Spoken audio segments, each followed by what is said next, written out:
ನಮಸ್ಕಾರ ಸ್ನೇಹಿತರೆ, ಹೇಗಿದ್ದಾರೆ ಎಲ್ಲರೂ ಚೆನ್ನಾಗಿದ್ದಾರೆ ಅಂದ್ಕೊಂಡು ಸ್ನೇಹಿತರೆ. ಎಲ್ರಿಗೂ ಮೀಡಿಯಾ ಅಪ್ಡೇಟ್ ಚಾನಲಿನ ಮತ್ತೊಂದು ವಿಡಿಯೋಕ್ಕೆ ತಮಗೆಲ್ರಿಗೂ ಸುಸ್ವಾಗತ ಸ್ನೇಹಿತರೆ. 2026ರ ಈ ಒಂದು ವರ್ಷದಲ್ಲಿ ಮಾರ್ಚ್ 3ರಂದು ಚಂದ್ರಗ್ರಹಣ ಇರುವ ಕಾರಣ ಈ ಮಕರ ರಾಶಿಯವರಿಗೆ ಈ ಚಂದ್ರಗ್ರಹಣ ಕಳೆದ ನಂತರ ಏನೆಲ್ಲ ಅದೃಷ್ಟ ಬಲೆಯಲ್ಲಿದೆ, ಈ ಹುಣ್ಣಿಮೆಯ ಈ ಸಮಯದಲ್ಲಿ ಏನೆಲ್ಲ ಬದಲಾವಣೆಗಳನ್ನು ಕಂಡಿದ್ದೀರಿ, ನಿಮ್ಮ ಜೀವನದ ವಿವಿಧ ಅಂಶಗಳಾದಂತಹ ವೃತ್ತಿಯಲ್ಲಾಗಿರ್ಬೋದು, ವೈವಾಹಿಕ ಜೀವನದಲ್ಲಿ ಆಗಿರ್ಬೋದು, ಆರ್ಥಿಕ ಸ್ಥಿತಿ, ಕೌಟುಂಬಿಕ ಜೀವನ, ವ್ಯವಹಾರ ಮತ್ತು ಶಿಕ್ಷಣಕ್ಕೆ ಸಂಬಂಧಪಟ್ಟಂತೆಯೇ ಏನೆಲ್ಲ ಬದಲಾವಣೆಗಳನ್ನು ಕಂಡಿದ್ದೀರಿ, ಯಾವುದರಲ್ಲಿ ಶುಭವಾಗಲಿದೆ, ಯಾವುದರಲ್ಲಿ ಬಹಳ ಎಚ್ಚರಿಕೆಯನ್ನು ವಹಿಸಬೇಕು, ಈ ಚಂದ್ರಗ್ರಹಣ ಕಳೆದ ನಂತರ ಈ ರಾಶಿಯವರಿಗೆ ಇರುವಂತಹ ಸಮಸ್ಯೆಗಳಿಗೆ ಸರಳ ಪರಿಹಾರಗಳೇನು, ಹಾಗೆ ಇರುವಂತಹ ಅದೃಷ್ಟಗಳನ್ನು ಪಡೆಯಲು ಈ ರಾಶಿಯವರು ಏನೆಲ್ಲ ಪರಿಹಾರವನ್ನು ಮಾಡಬೇಕು ಎಂಬುದನ್ನು ಕೂಡ ಇದೇ ವಿಡಿಯೋದಲ್ಲಿ ತಿಳಿಸ್ಕೊಡ್ತಾ ಹೋಗ್ತಾನೆ ಸ್ನೇಹಿತರೆ. ಆದ್ದರಿಂದ ವಿಡಿಯೋನ ಸ್ಕಿಪ್ ಮಾಡಿದೆ ಇಲ್ಲಿಂದ ಕೊನೆ ತನಕ ನೋಡ್ತಾ ಬನ್ನಿ. ಸ್ಕಿಪ್ ಮಾಡಿ ವಿಡಿಯೋ ನೋಡೋದ್ರಿಂದ ಅಷ್ಟು ಇನ್ಫಾರ್ಮೇಷನ್ ಅರ್ಥ ಆಗೋದಿಲ್ಲ ಸ್ನೇಹಿತರೆ. ಸೊ ಫಸ್ಟಿಂದ ಎಂಡ್ ತನಕ ವಿಡಿಯೋನ ವಾಚ್ ಮಾಡಿ. ಹಾಗೆ ನಮ್ಮ ಈ ವಿಡಿಯೋ ಇಷ್ಟ ಆಗಿತ್ತು ಅಂದರೆ ವಿಡಿಯೋಕ್ಕೆ ಒಂದು ಲೈಕ್ ಮಾಡಿ. ಯಾರೇನು ನಮ್ಮ ಚಾನಲ್ನ ಸಬ್ಸ್ಕ್ರೈಬ್ ಮಾಡ್ಕೊಂಡಿಲ್ಲ ಅವರು ಈಗಲೇ ಸಬ್ಸ್ಕ್ರೈಬ್ ಮಾಡ್ಕೊಳ್ಳಿ ಸ್ನೇಹಿತರೆ. ಸಬ್ಸ್ಕ್ರೈಬ್ ಮಾಡ್ಕೊಂಡು ಪ್ರತಿನಿತ್ಯ ವಿಡಿಯೋನ ವಾಚ್ ಮಾಡ್ತಿರೋರಿಗೆ ಥ್ಯಾಂಕ್ ಯು ಸೊ ಮಚ್ ಅಂತ ಹೇಳ್ತಾ, ಈ ಮಕರ ರಾಶಿಯವರಿಗೆ ಮಾರ್ಚ್ 3ರ ನಂತರ ಅಂದರೆ ಈ ಚಂದ್ರಗ್ರಹಣ ಕಳೆದ ನಂತರ ಏನೆಲ್ಲ ಅದೃಷ್ಟ ವಲಯಲ್ಲಿದೆ ಎಂಬುದನ್ನು ತಿಳ್ಕೊಳ್ತಾ ಬರೋಣ. ಮೊದಲನೇದಾಗಿ ಈ ಮಾರ್ಚ್ ತಿಂಗಳು ಹೇಗಿರಲಿದೆ ಅನ್ನೋದ್ರ ವಿಚಾರಕ್ಕೆ ಬರೋದಾದರೆ, ಈ ಮಾರ್ಚ್ ತಿಂಗಳು ಈ ರಾಶಿಯವರಿಗೆ ಮಾತು ಮತ್ತು ಹಣಕಾಸಿನ ನಡುವಿನ ಜಿದ್ದಾಜಿದ್ದಿ ಅಂತಲೇ ಹೇಳ್ಬೋದು.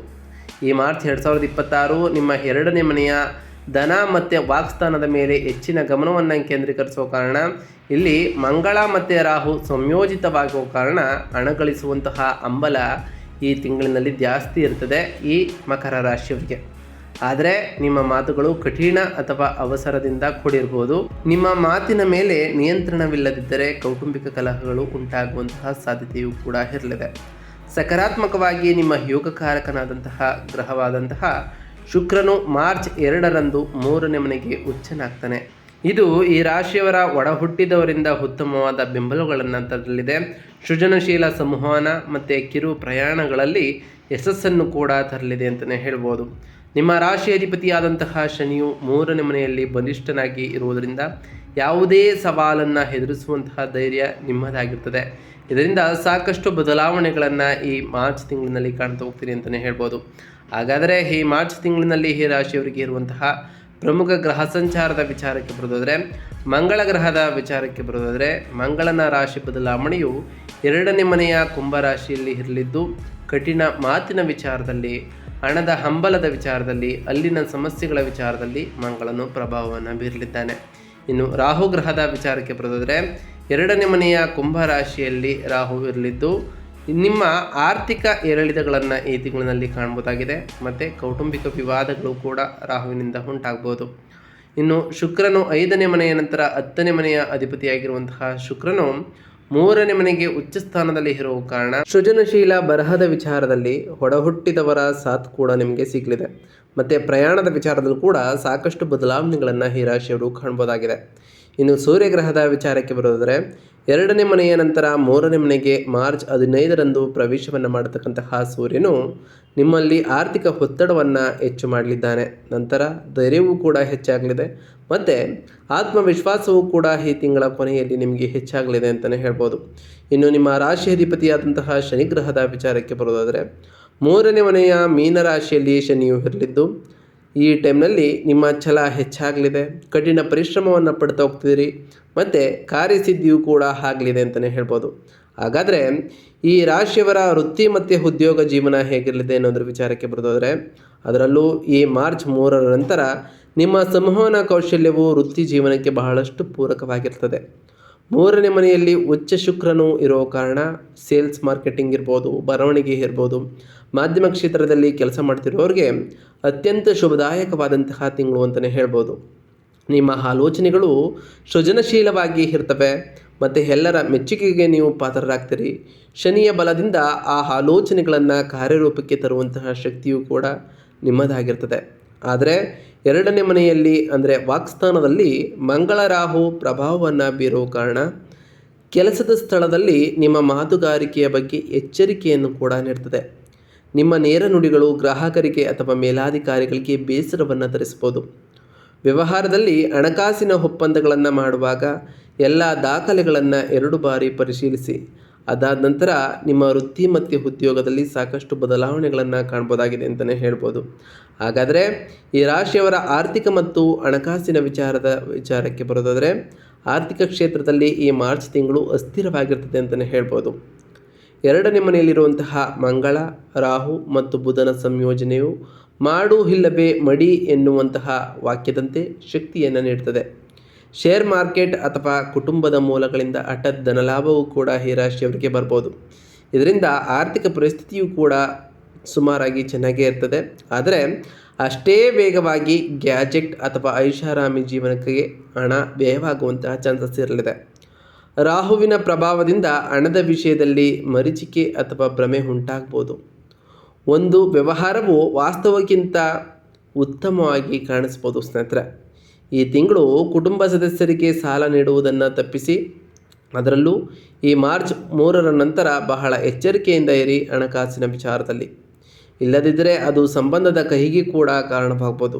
ಅನಿರೀಕ್ಷಿತ ಕೌಟುಂಬಿಕ ಖರ್ಚುಗಳಿಂದ ಉಳಿತಾಯ ಮಾಡುವುದು ಸವಾಲಾಗ್ತೋಗ್ತದೆ ಅಂತಲೇ ಹೇಳ್ಬೋದು ಸ್ನೇಹಿತರೆ. ಇನ್ನು ಈ ರಾಶಿಯವರ ಆರೋಗ್ಯ ಮತ್ತು ಕ್ಷೇಮದ ವಿಚಾರಕ್ಕೆ ಬರೋದಾದರೆ, ಆರೋಗ್ಯದ ವಿಷಯದಲ್ಲಿ ಈ ತಿಂಗಳು ಮುಖ ಮತ್ತು ಗಂಟಲಿನ ಮೇಲೆ ಹೆಚ್ಚಿನ ಗಮನವನ್ನು ವಹಿಸಬೇಕು ಈ ರಾಶಿಯವರು.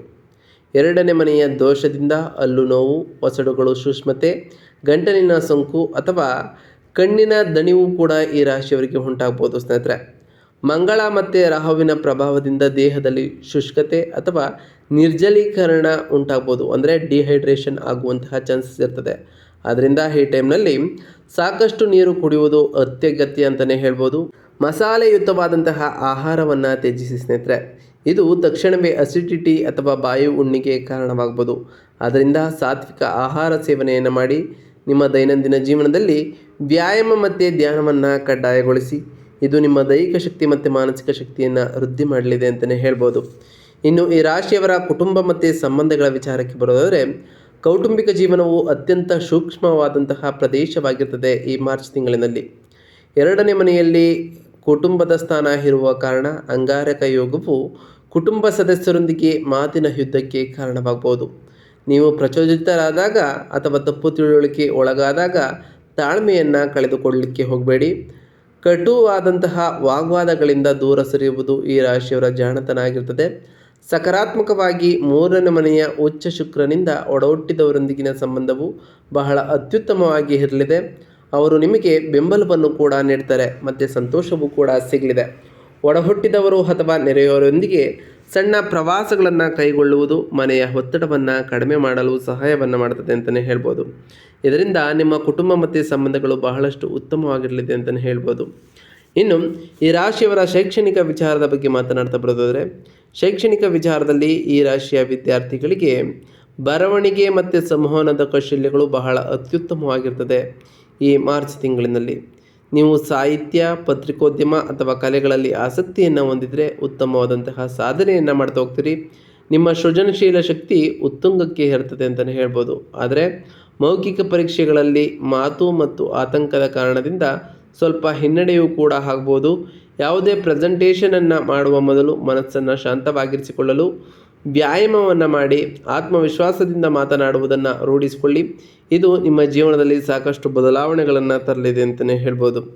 ಇನ್ನು ಈ ರಾಶಿಯವರು ಈ ಮಾರ್ಚ್ ತಿಂಗಳಿನಲ್ಲಿ ಮಾಡಬೇಕಾಗಿರುವಂತಹ ಸರಳ ವೈದಿಕ ಪರಿಹಾರಗಳೇನು ಅಂತ ನೋಡ್ತಾ ಬರೋದಾದರೆ ಸ್ನೇಹಿತರೆ, 2ನೇ ಮನೆಯ ಮಂಗಳನನ್ನು ಶಾಂತಗೊಳಿಸಲು ಮತ್ತು ಕೋಪವನ್ನು ನಿಯಂತ್ರಿಸಲು ಪ್ರತಿದಿನ ಹನುಮಾನ್ ಚಾಲಿಸವನ್ನು ಪಠಿಸಿ ಅಥವಾ ಲಾಲಿಸಿ ಸ್ನೇಹಿತರೆ. ಇದರಿಂದ ಸಾಕಷ್ಟು ಬದಲಾವಣೆಗಳನ್ನು ನಿಮ್ಮ ಜೀವನದಲ್ಲಿ ಕಾಣ್ಬೋದಾಗಿದೆ. ಹಾಗೆ ಪ್ರತಿ ಶುಕ್ರವಾರದಂದು ತಾಯಿ ಜಗನ್ಮಾತೆಯಾದಂತಹ ಲಕ್ಷ್ಮೀದೇವಿಗೆ ಪೂಜೆಯನ್ನು ಸಲ್ಲಿಸಿ, ಲಕ್ಷ್ಮೀದೇವಿಗೆ ಪ್ರಿಯವಾಗಿರುವಂತಹ ಬಿಳಿ ಹೂಗಳನ್ನು ಅರ್ಪಿಸಿ ಪೂಜೆಯನ್ನು ಮಾಡೋದ್ರಿಂದ ನಿಮ್ಮ ಜೀವನದಲ್ಲಿ ಸಾಕಷ್ಟು ಬದಲಾವಣೆಗಳನ್ನು ಕಾಣ್ಬೋದಾಗಿದೆ ಅಂತಲೇ ಹೇಳ್ಬೋದು ಸ್ನೇಹಿತರೆ.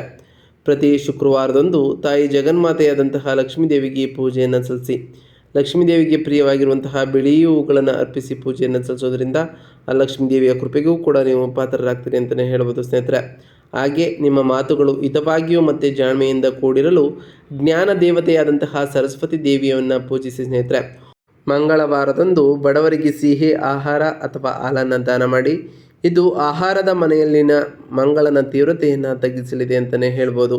ಇನ್ನು ಆರ್ಥಿಕತೆಯಲ್ಲಿ ರಾಹುವಿನ ಕೆಟ್ಟ ಪ್ರಭಾವವನ್ನು ತಡೆಯಲು ಒಂದು ಸಣ್ಣ ಚೌಕಾಕಾರದ ಬೆಳ್ಳಿಯ ತುಂಡನ್ನು ನಿಮ್ಮ ಬಳಿ ಇಟ್ಕೊಳ್ಳಿ ಸ್ನೇಹಿತರೆ. ಇದರಿಂದ ಸಾಕಷ್ಟು ಬದಲಾವಣೆಗಳನ್ನು ಕಾಣ್ಬೋದಾಗಿದೆ ಅಂತಲೇ ಹೇಳ್ಬೋದು. ಪ್ರತಿ ಶನಿವಾರದಂದು ಓಂ ಶಂ ಶನೈಶ್ವರಾಯ ನಮಃ ಎಂಬ ಮಂತ್ರವನ್ನು ಜಪಿಸಿ, ಸಾಧ್ಯವಾದರೆ ಶನಿದೇವರ ದೇವಾಲಯಕ್ಕೆ ತೆರಳಿ ಶನಿದೇವರಿಗೆ ಪ್ರಿಯವಾಗಿರುವಂತಹ ಕಪ್ಪು ಎಳ್ಳಿನ ಬತ್ತಿಯನ್ನು ಶನಿದೇವರ ದೇವಸ್ಥಾನದಲ್ಲಿ ಹಚ್ಚೋದ್ರಿಂದ ಸಾಕಷ್ಟು ಬದಲಾವಣೆಗಳನ್ನು ಕಾಣ್ಬೋದಾಗಿದೆ ಸ್ನೇಹಿತರೆ. ನಾವು ತಿಳಿಸ್ಕೊಟ್ಟಿರುವಂತಹ ಈ ಎಲ್ಲ ಸರಳ ಪರಿಹಾರಗಳನ್ನು ಈ ರಾಶಿಯವರು ಮಾಡಿದ್ದೇ ಆದರೆ ನಿಮ್ಮ ಜೀವನದಲ್ಲಿ ಸಾಕಷ್ಟು ಬದಲಾವಣೆಗಳನ್ನು ಕಾಣ್ತಾ ಬರ್ತೀರಿ. ನೀವು ಅಂದುಕೊಂಡಿರುವಂತಹ ಕಾರ್ಯಗಳು ಕೂಡ ಯಾವುದೇ ಅಡೆತಡೆಯಿಲ್ಲದೆ ನೆರವೇರ್ತಾ ಬರ್ತದೆ ಸ್ನೇಹಿತರೆ. ಇದಾಗಿತ್ತು ಇವತ್ತಿನ ಒಂದು ವಿಡಿಯೋ ಸ್ನೇಹಿತರೆ. ವಿಡಿಯೋ ಇಷ್ಟ ಆಗಿತ್ತು ಅಂದರೆ ವಿಡಿಯೋಕ್ಕೆ ಒಂದು ಲೈಕ್ ಮಾಡಿ. ಯಾರೇನೂ ನಮ್ಮ ಚಾನಲ್ನ ಸಬ್ಸ್ಕ್ರೈಬ್ ಮಾಡ್ಕೊಂಡಿಲ್ಲ ಅವರು ಈಗಲೇ ಸಬ್ಸ್ಕ್ರೈಬ್ ಮಾಡ್ಕೊಳ್ಳಿ. ಸಬ್ಸ್ಕ್ರೈಬ್ ಮಾಡಿಕೊಂಡು ಪ್ರತಿನಿತ್ಯ ವಿಡಿಯೋನ ವಾಚ್ ಮಾಡ್ತಿರೋರಿಗೆ ಥ್ಯಾಂಕ್ ಯು ಸೊ ಮಚ್ ಅಂತ ಹೇಳ್ತಾ, ಹಾಗೆ ಕಮೆಂಟ್ನಲ್ಲಿ ಓಂ ಶನೈಶ್ವರಾಯ ನಮಃ, ಓಂ ಅಂಗರಾಯಕಾಯ ನಮಃ, ಓಂ ಗುರುಭ್ಯೋ ನಮಃ, ಓಂ ಹನುಮಂತಾಯ ನಮಃ, ಓಂ ರಾಹುಕೇತುವೇ ನಮಃ ಎಂದು ಕಮೆಂಟ್ ಮಾಡಿ ಸ್ನೇಹಿತರೆ. ಆ ಶನಿದೇವರು, ಮಂಗಳದೇವ, ಗುರುದೇವ, ಲಕ್ಷ್ಮೀನಾರಾಯಣ, ರಾಹುಕೇತು ನಿಮಗೆ ಆಯುಷ್ಯ ಆರೋಗ್ಯ ಸಮೃದ್ಧಿಗಳನ್ನು ಕೊಟ್ಟು ಕಾಪಾಡಲಿ. ನೀವು ಅಂದುಕೊಂಡಿರುವಂತಹ ಕಾರ್ಯಗಳು ಯಾವುದೇ ಅಡೆತಡೆ ಇಲ್ಲದೆ ನೆರವೇರಲಿ ಅಂತ ಆ ದೇವರಲ್ಲಿ ಕೇಳ್ಕೊಳ್ತಾ ಇವತ್ತಿನ ಒಂದು ವಿಡಿಯೋನ ಮುಗಿಸ್ತಿದ್ದೀನಿ ಸ್ನೇಹಿತರೆ. ಸಿಗ್ತೀನಿ ಮತ್ತೊಂದು ವಿಡಿಯೋದೊಂದಿಗೆ. Thank you for watching.